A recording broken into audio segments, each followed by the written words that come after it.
Hi guys, hope you've had a nice weekend. Chapter 11, The Miracle. Charlie entered the shop and laid the damp 50p on the counter. "One Wonka's Whipple Scrumptious Fudge Mellow Delight, please," he said, remembering how much he'd loved the one he'd had on his birthday. The man behind the counter looked fat and well fed. He had big lips and fat cheeks and a very fat neck. The fat around his neck bulged out all around the top of his collar like a rubber ring. He turned and reached behind him for the chocolate bar. Then he turned back again and handed it to Charlie. Charlie grabbed it quickly and tore off the wrapper and took an enormous bite. Then he took another and another. And the joy of being able to cram large pieces of something sweet and solid into one's mouth, of rich, solid food. "You look like you wanted that one, Sonny," the shopkeeper said pleasantly. Charlie nodded, his mouth bulging with chocolate. The shopkeeper put Charlie's change on the counter. "Take it easy," he said. "It'll give you a tummy ache, and if you swallow it like that without chewing." Charlie went on wolfing the chocolate down. He couldn't stop, and in less than half a minute, the whole thing had disappeared down his throat. He was quite out of breath, but he felt marvellously, extraordinarily happy. He reached out a hand to take the change, then he paused. His eyes were just above the level of the counter.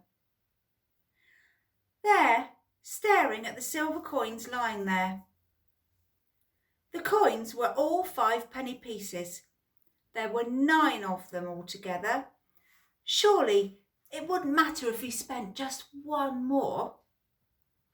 "I think," he said quietly, "I think I'll have just one more of those chocolate bars, please. The same kind as before." "Why not?" the fat shopkeeper said, reaching behind him again and taking another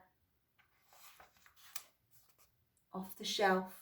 There you go. There's a shopkeeper reaching back for Charlie's chocolate bar. "Whipple Scrumptious Fudge Mallow Delight." He laid it on the counter. Charlie picked it up and tore off the wrapper, and suddenly, from underneath the wrapper, there was a brilliant flash of gold. Charlie's heart stood still. "It's a golden ticket!" screamed the shopkeeper, leaping about a foot in the air. "You've got a golden ticket, lad! You've found the last golden ticket! Hey, would you believe it? Come and look at this, everybody! The kid's found Wonka's last golden ticket! There it is! It's right there in his hand!" It seemed as though the shopkeeper might be going to have a fit. "In my shop too," he yelled. "He found it right here in my own little shop. Somebody call the newspapers, quick, and let them know. Watch out now, Sonny. Don't tear it as you unwrap it. That thing's precious." In a few seconds there was a crowd of about 20 people clustering around Charlie, and many were pushing their way in from the street. Everybody wanted to get a look at the golden ticket and at the lucky finder. "Where is it?" somebody shouted. "Hold it up so we can see." "There it is," someone else shouted. "He's holding it in his hands. See the gold shining." "How did he manage to find it, I'd like to know," a large boy shouted angrily. 20 bars a day I've been buying for weeks and weeks." "Think of all the free stuff he'll be getting too," another boy shouted enviously. "A lifetime supply." "He'll need it, the skinny little shrimp," a girl said, laughing. Charlie hadn't moved. He hadn't even unwrapped the golden ticket from around the chocolate. He was standing very still, holding it tightly with both hands, while the crowd pushed and shoved all around him. He felt quite dizzy. There was a peculiar floating sensation coming over him, as though he were floating up in the air like a balloon. His feet didn't seem to be touching the ground at all. He could hear his heart thumping out loudly somewhere in his throat. At this point he became aware of a hand resting lightly on his shoulder. When he looked up, he saw a tall man standing over him. "Listen," the man whispered, "I'll buy it from you. I'll give you £50. How about it, eh? And I'll give you a new bicycle as well, laddie. Okay?" "Are you crazy?" shouted a woman who was standing equally close. "I'll give him £200 for that ticket. You want to sell that ticket for £200, young man?" "That's quite enough of that," the shopkeeper shouted, pushing his way through the crowd and taking Charlie firmly by the arm. "Leave the kid alone, all of you. Make way there. Let him out. And alone, will you? Make way." And to Charlie, as he led him to the door, he whispered, "Don't you let anybody have it. Take it straight home quickly before you lose it. Run all the way and don't stop till you're there, understand?" Charlie nodded. "You know something?" the fat shopkeeper said, pausing a moment and smiling at Charlie. "I have a feeling you needed a little break like this. I'm awfully glad you got it. Good luck to you, sonny." "Thank you," Charlie said, and off he went, running through the snow as fast as his little legs would carry him. As he flew past Mr. Willy Wonka's factory, he turned and waved at it and sang out, I'll be seeing you soon." And 5 minutes later, he arrived at his home. Chapter 12. What it said on the golden ticket. Charlie burst through the front door shouting, "Mother, mother, mother!" Mrs. Bucket was in the old grandparents' room serving them their evening soup. "Mother!" yelled Charlie, rushing in on them like a hurricane. Look, I've got it! Mother, look! The last golden ticket, it's mine! I found some money on the street and I bought 2 bars of chocolate and the second one had the golden ticket and there were crowds of people all around me wanting to see it and the shopkeeper rescued me and I ran all the way home and here I am. It's the 5th golden ticket, Mother, and I found it!"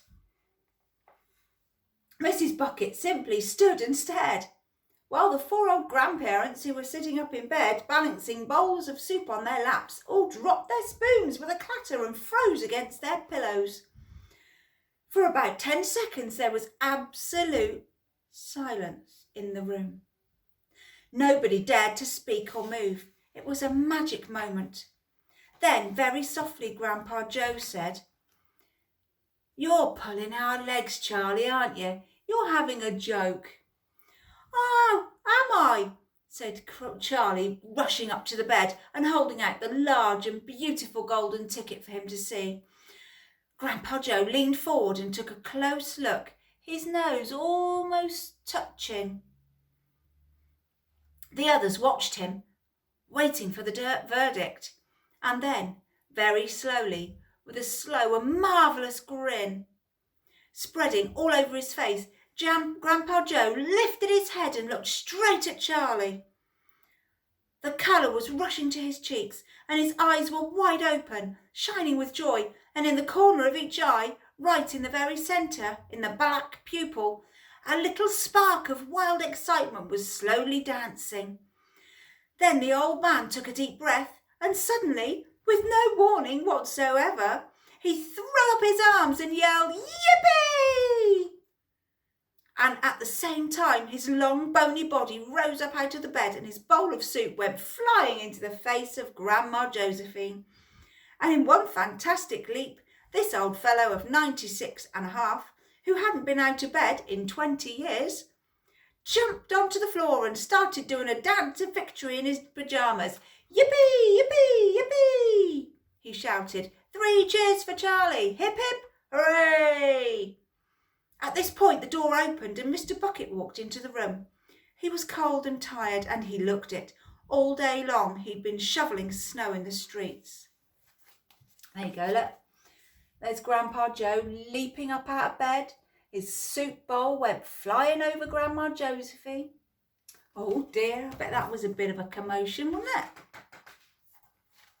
"Gripes," he said. "What's going on here?" It didn't take them long to tell him what happened. I don't believe it, he said. It's not possible. Show him the ticket, Charlie, shouted Grandpa Joe, who was still dancing around on the floor like a devilish in his striped pyjamas. Show your father the fifth and last golden ticket in the world.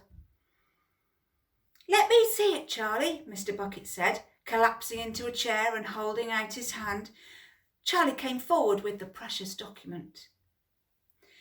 It was a very beautiful thing, this golden ticket, having been made, so it seemed, from a sheet of pure gold, hammered, so almost the thinness of paper.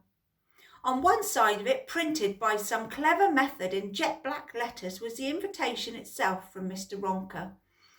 Read it aloud, said Grandpa Joe, climbing back into bed again at last.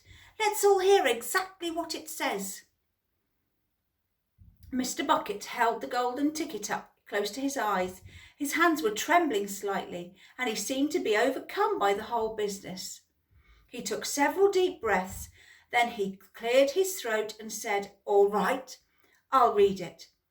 Here we go. Greetings to you, the lucky finder of this golden ticket, from Mr. Willy Wonka. I shake you warmly by the hand. Tremendous things are in store for you. Many wonderful surprises await for you. For now, I do invite you to come to my factory and be my guest for one whole day. You and all the others who are lucky enough to find my golden tickets. I, Willy Wonka, will conduct you round the factory myself, showing you everything there is to see. And afterwards, when it is time to leave, you will be escorted home by a procession of large trucks. These trucks, I can promise you, will be loaded with enough delicious edibles to last you your entire household for many years. If at any time thereafter you should run out of supplies, you have only to come back to the factory and show this golden ticket, and I will be happy to refill your cupboard with whatever you like. In this way, you will be able to keep yourself supplied with tasty morsels for the rest of your life. But this is by no means the most exciting thing of all. I'm preparing other surprises that are even more marvellous and more fantastic for you all, and for my beloved golden ticket holders, mystic and marvellous surprises that will entrance, delight, intrigue, astonish and perplex you beyond measure. In your wildest dreams you could imagine that such things could happen to you. Just wait and see. And now here are your instructions. The day I have chosen for you to visit is the first day in the month of February. Don't be late. And you are allowed to bring with you either 1 or 2 members of your own family to look after you and to ensure that you don't get into mischief. One more thing, be certain to have this ticket with you. Otherwise, you will not be admitted. Signed, Willy Wonka. The first day of February, cried Mrs. Bucket. But this is tomorrow. Today is the last day of January. I know it is. Cripes, said Mr. Bucket. I think you're right. You're just in time, shouted Grandpa Joe. There's not a moment to lose. You must start making preparations at once. Wash your face, comb your hair, scrub your hands, brush your teeth, blow your nose, cut your nails, polish your shoes, iron your shirt, and for heaven's sake, get all that mud off your pants. You must get ready, my boy. You must get ready for the biggest day of your life. Now, don't overexcite yourself, Grandpa, Mr. Bucket said. And don't fluster poor Charlie. We must all try to keep very calm. Now, the first thing to decide is this. Who is going to go with Charlie to the factory? I will, shouted Grandpa Joe, leaping out of bed once again. I'll take him. I'll look after him. You leave it to me. Mrs. Bucket smiled at the old man. Then she turned to her husband and said, How about you, dear? Don't you think you ought to go? Well, Mr. Bucket said, pausing to think about it. No, I'm not so sure that I should. But you must. There's no must about it, my dear, Mr. Bucket said gently. Mind you, I'd love to go. It'll be tremendously exciting. But on the other hand, I believe that the person who really deserves to go most of all is Grandpa Joe himself. He seems to know more about it than we do, provided, of course, he feels well enough. Yippee! Shouted Grandpa Joe, seizing Charlie by the hands and dancing round the room. He certainly seems well enough, Mrs. Bucket said, laughing. Yes, perhaps you're right after all. Perhaps Grandpa Joe should be the one to go with him. I certainly can't go myself and leave the older 3 people alone in bed for a whole day. Hallelujah! Yelled Grandpa Joe. Praise the Lord! At that point there came a loud knock on the door. Mr. Bucket went to open it, and the next moment swarms of newspaper men and photographers were pouring into the house. They had tracked down the finder of the 5th golden ticket, and now they all wanted to get the full story for the front pages of the morning papers. For several hours there was complete pandemonium in the little house, and it must have been nearly midnight before Mr. Bucket was able to get rid of them so that Charlie could go to bed. There you go.